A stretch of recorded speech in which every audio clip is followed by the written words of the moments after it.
Maaga akong lumabas ngayong umaga. Naglakad-lakad para lang makalanghap ng sariwang hangin at para maramdaman ulit ang katahimikan at ganda ng umaga. Habang ako'y naglalakad, hindi ko naiwasang pagmasdan ng langit. Makulimlim pala ngayon.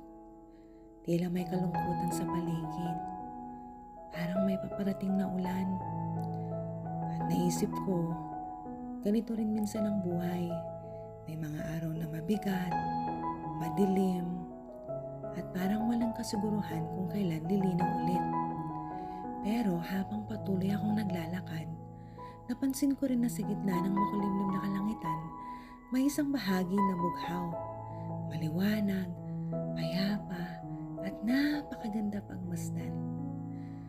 Doon ko naalala na kahit sa gitna ng dilim, ang Diyos ay patuloy na nagbibigay ng liwanag. Hindi niya kailanman inaalis ang pag-asa. Minsan lang niya itong tinatakpan ng mga ulap para mas lalo tayong matutong magtiwala sa Kanya. Sabi nga niya, "Weeping may last for the night, but joy comes in the morning." Maaaring makulimlim ngayon, pero tandaan mo, laging sumisikat muli ang liwanag ng Diyos.